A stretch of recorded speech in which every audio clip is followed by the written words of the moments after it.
नमस्कार, मैं हूं दीपक चौरसिया। बैटल ऑफ बंगाल में आपका स्वागत है।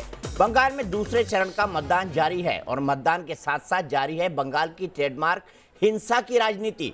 बीजेपी के नेताओं पर हमले हो रहे हैं। सुबह नंदीग्राम में बीजेपी नेता शुभेंदु अधिकारी के काफिले पर हमला हुआ। दरअसल नंदीग्राम बंगाल चुनाव की वो धुरी है जिसके इर्द गिर्द इस चुनाव की जीत हार का ताना बाना बुना जाना है। वोटिंग के दौरान कई जगहों पर बीजेपी और तृणमूल कार्यकर्ताओं के भिड़ने की भी खबर है, तो ममता ने वहीं बूथ कैप्चरिंग और समर्थकों को वोट देने से रोकने का आरोप भी बीजेपी पर लगाया है। क्या नंदीग्राम से चुनाव लड़कर दीदी यानी ममता बनर्जी बीजेपी के फेंके जाल में फंस गई है? बंगाल चुनाव का भविष्य कैसे तय करेगा नंदीग्राम, इस पर चर्चा होगी। चर्चा में हमारे साथ ग्राउंड जीरो से हमारे रिपोर्टर्स भी होंगे। बंगाल से बीजेपी और तृणमूल के खास मेहमान भी होंगे। बंगाल की नब्ज समझने वाले वरिष्ठ पत्रकार भी हमारे पैनल में होंगे। लेकिन सबसे पहले देखिए बंगाल के लिए कितना हंगामा खेज रहा आज का दिन हमारी इस रिपोर्ट में। 30 seat already election is over. Today is also 30 seats. So I am showing you be perfect.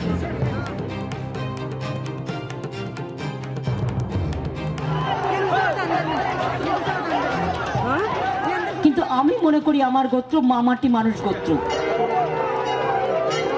जय श्री राम का डर। टीएमसी बीजेपी के लिए नाक की लड़ाई बनी नंदीग्राम।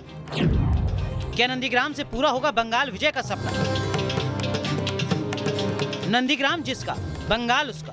बंगाल में चुनावी घमासान के बीच ये जुमला हर किसी के सिर चढ़कर बोल रहा है, क्योंकि नंदीग्राम के जमीन आंदोलन ने सूबे की सियासत को ही बदल कर रख दिया है। 2021 के चुनावी मुकाबले में नंदीग्राम सियासत का सबसे बड़ा केंद्र बनकर उभरा है। सूबे की मुख्यमंत्री ममता बनर्जी अपनी परंपरागत भवानीपुर सीट छोड़कर पूर्वी मिदनापुर जिले की इस सीट से चुनावी मैदान में उतरी है, तो उन्हें चुनौती देने के लिए बीजेपी से शुभेंदु अधिकारी मैदान में है। कैंडिडेट निकल रहा है, समझ लीजिए।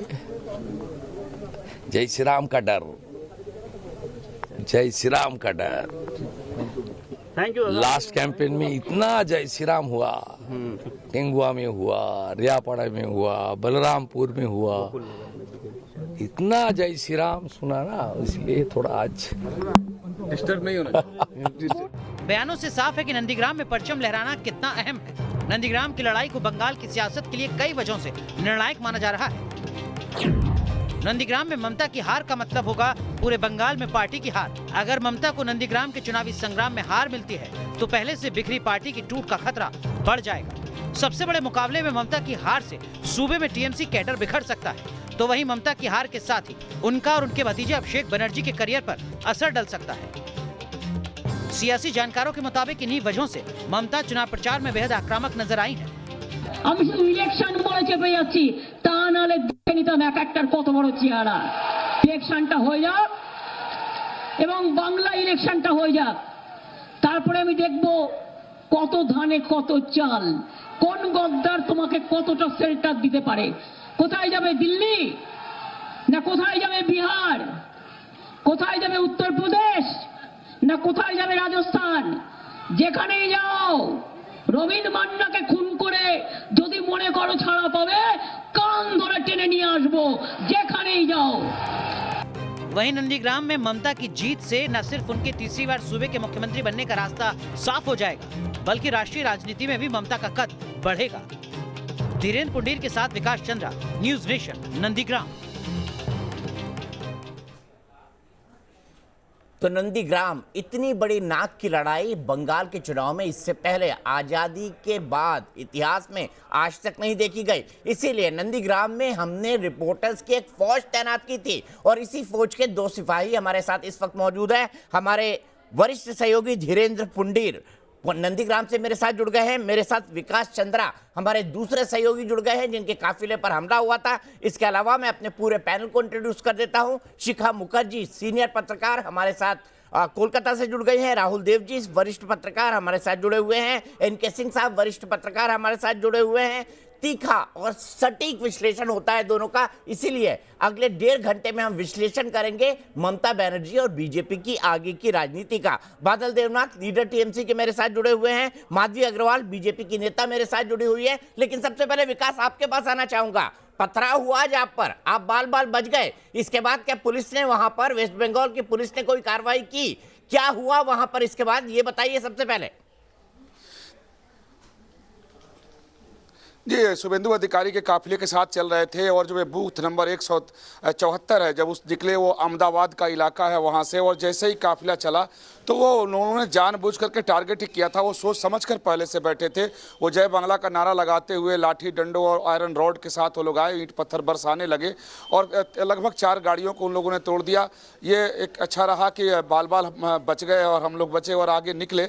उसके बाद इस पूरी घटना की जानकारी शुभेंदु अधिकारी तक पहुंची। फिर हम लोगों ने भी पुलिस को फ़ोन किया और फिर शुभेंदु अधिकारी एक टूटी हुई गाड़ी के पास तक आया। हम लोगों से आकर उन्होंने बात किया और उन्होंने भी पुलिस को फ़ोन किया। पुलिस ने इतना आश्वासन दिया कि हाँ देखते हैं कौन से वो लोग हैं और क्यों उन लोगों ने ऐसा किया है। यानी एक पुलिस से जब मेरी ही खुद की बात हो रही थी तो उन्होंने एक लग रहा था कि वो टालने वाली बात कि हाँ कोई बात नहीं है, हम लोग देखते हैं, जानकारी जो आपने दी है उसको हम पता कर लेते हैं। अपने स्थानीय जो लोग वहाँ तैनात है ड्यूटी पे, ऐसा होना तो नहीं चाहिए था।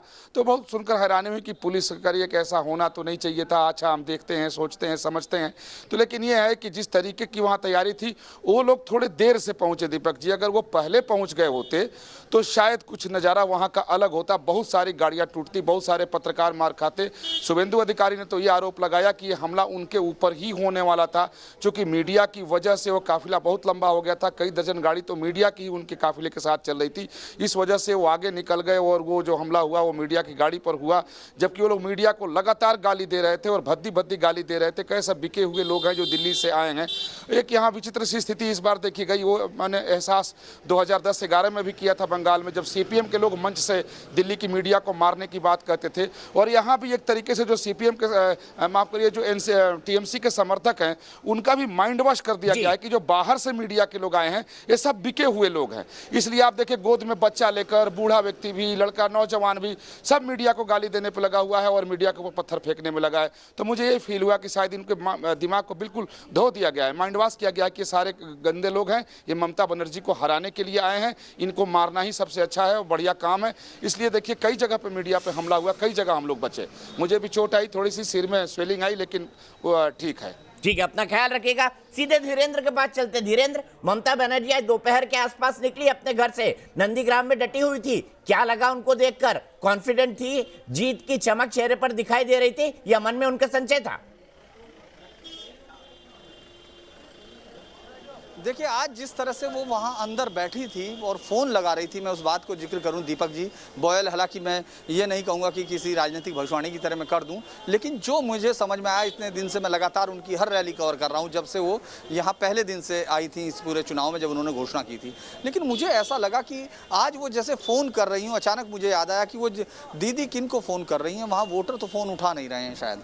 इस तरह से मुझे लगा कि वहाँ उस समय जब हम देख रहे थे उनको, वो फ़ोन कर रही थी और उस समय बाहर जय श्री राम के नारे लग रहे थे, यानी उस बूथ के बाहर पूरी भीड़ थी। उसके बाद जहां ये झगड़ा हुआ, जहां ये पूरा आपने देखा कि किस तरह से पूरा पुलिस फोर्स आई, फिर नागेंद्र त्रिपाठी जिसको स्पेशल यहां तैनात किया उस आईपीएस को, कि ये नंदीग्राम पे 2 आईपीएस तैनात किए गए थे ताकि उसको रोके, वो आए। उनको दीदी ने कहा कि किस तरह से जांच हो रही है, ये हो रहा है। इलेक्शन कमीशन को उन्होंने कहा, गवर्नर को उन्होंने चिट्ठी लिखी, वो सब हम लोगों ने शूट भी की। उसके बाद अगर मैं देख रहा था कि जो वोटर वहां से अंदर से वोट दे के निकले, जब राज्य की मुख्यमंत्री वहां बैठी थी उस समय लगभग 15 से 20 वोटर्स उस समय अंदर आए, क्योंकि पूरा सुरक्षा का लावाजामा था। और जब हमने उनसे बात की, उसमें से 3-4 ने कैमरे पे जैसे ही माइक लगाया उन्होंने कहा जय श्री राम। हम सवाल नहीं पूछ रहे थे, उससे पहले उन्होंने जय श्री राम कहा।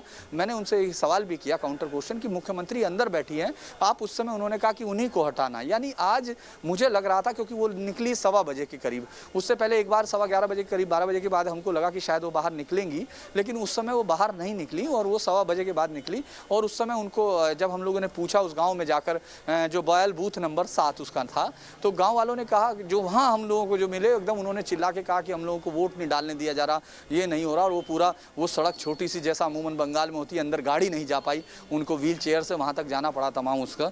और जब हम लोगों ने वहाँ सामने हंगामा करते हुए दूसरे पक्ष से पूछा, वो भी पूरी ताकत के साथ, आप विजुअल देख रहे होंगे, वो महिलाएं और कुछ नहीं बोल रही हैं, वो चिल्ला रही है, वो भीड़ जय श्री राम की भीड़ नारे लगा रही है और सामने दूसरी तरफ दूसरा समुदाय है। आज वो लग रहा था कि जैसे वहाँ उस जगह पर मैं बात कर रहा हूँ, बाकी तमाम जगह का तो जो रहा, लेकिन उस समय उस बूथ पर साफ तौर पर दिख रहा था कि ये ध्रुवीकरण वहाँ पूरी तरह हुआ। सामने से मुस्लिम्स भीड़ थी और इधर से हिंदुओं की जो भीड़ थी जो जय श्री राम, हाँ, तो जिस तरह से वो नारे लगा रही थी, मुझे लग रहा था कि ये किसी भी पल हालात ख़राब हो सकते हैं। लेकिन एक बड़ी चीज़ उन्होंने कही जिसको हम लोगों को देखना भी होगा, मैं भी उसको वॉच करना चाहता हूँ कि 977 बूथ पर, उस पर बूथ नंबर 7 पर 977 वोट हैं जो उनके मुताबिक जो वहाँ लोग थे कि वो सारे हिंदू वोटर्स हैं। ठीक है, उसमें मुस्लिम वोट नहीं है, तो फिर ये भीड़ कहाँ से आई है? ये बूथ नंबर 4 की भीड़ है। जी ठीक है, सीधे सीधे राहुल देव जी के पास चलता हूं। राहुल देव जी, अगर नंदीग्राम में बार बार ममता बनर्जी के सामने जय श्री राम के नारे लगते हैं और वो नारा जिससे वो चिढ़ती हैं, ये क्या संकेत देता है?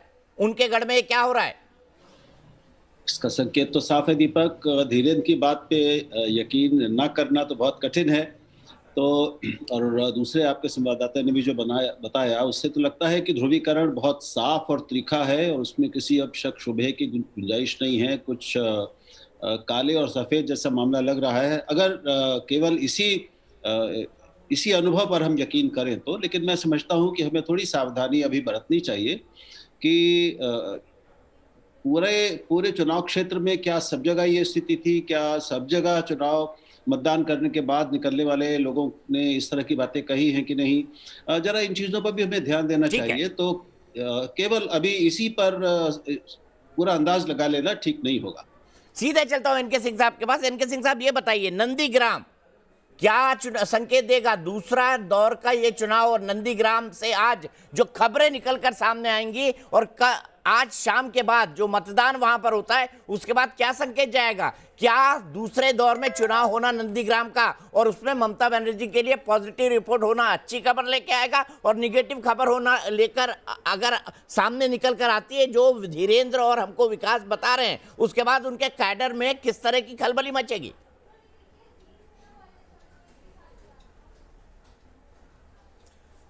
दीपक, हम दोनों जानते हैं कि ममता बनर्जी का जो पॉलिटिकल इमर्जेंस हुआ वो हम लोग के सामने हुआ है। और अंग्रेजी का एक मुहावरा है, नेवर से डाई स्पिरिट। मतलब ममता बनर्जी एक फाइटर रही हैं। मैंने जहां तक देखा है पिछले 3 दशकों से मैं देख रहा हूं, ऑब्जर्व कर रहा हूं उनको, वो कभी भी हार नहीं मानती है। पिछले 4 दिनों से मैं एक अजीब पहेली में फंस गया हूं। मैं इस ममता बनर्जी को नहीं जानता। एक ममता बनर्जी जो पूरे राज्य की सबसे बड़ी नेता है, वो अभी तक सारा जो फाइट अकेले दे रही थी वो महिला, और जबरदस्त फाइट दे रही थी। मोदी, अमित शाह, उनका पूरा कैडर स्ट्रक्चर, इस सब के बावजूद अकेली ममता जूझ रही थी और जबरदस्त जूझ रही थी। अचानक 4 दिनों में ये जो ममता यहां आके बैठी है और आज अपने घर से नहीं निकली 1 बजे तक, क्योंकि ममता को यहां लूज करना इतना इंपॉर्टेंट नहीं है। अगर उनके एमएलए आ जाते हैं तो चीफ मिनिस्टर तो दोबारा भी बन जाएगी वो। इसलिए मुझे लगता है कि ममता को कोई बहुत बड़ा डर एक हो गया है कि नहीं, वो नंदीग्राम लूज करने जा रही हैं।